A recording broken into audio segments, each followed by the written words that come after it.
What's up everyone, Sebastian here, and as I'm sure you can see, I'm reviewing the new Spider-Man costume.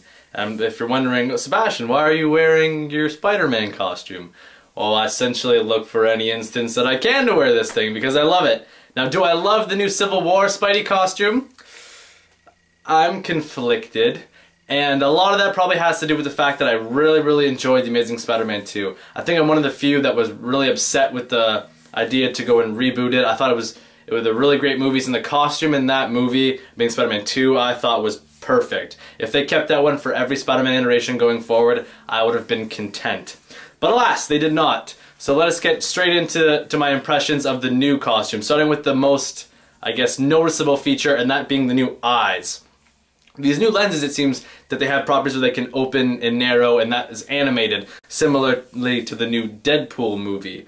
Now, if you get a closer look in some of the high-res photos, you can see there's almost other colored outlines, and it seems like it widens and narrows to those things almost like a camera lens. We don't really know if it has any utility insofar as it allows him to zoom in and out like a camera lens, or if it's just completely superficial to portray meaning. Because you notice a lot in the previous Spider-Man movies that whenever there's an emotional scene, he'll rip the mask off. And I'm not sure if that's an indication of just the actors needing more screen time, or it's too difficult to portray emotion behind the mask. So this might be their way to kind of address that issue. One of the other things I really like with this costume is the new webbing feature. So instead of like the inch 3D webbing that was in the Raimi films or the Amazing Spider-Man, this one almost uses negative space. So the two lines, they'll come together, but they won't touch. They'll create like a little negative in between them. I think that's a cool feature just to slightly differentiate it between the past costumes, as the Spider-Man suit's pretty iconic and you can't change it a whole lot without people getting upset.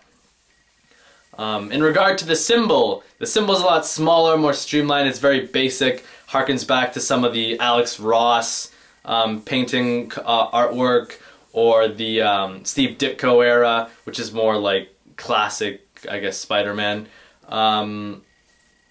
which is neither here nor there. I'm not really, I don't really look too much in detail for the logo. It's always interesting to see what it looks like, but I don't really think it will make or break a costume. But overall, I like it, but in terms of first impression, this is not necessarily the best one they could have given. You can see it looks super computer animated. It's very apparent that it's not actually the actor Tom Holland in the suit, so you can't get a better idea of how it moves well on the person, how it folds or crinkles or what have you. And so in that regard, I think they should have waited.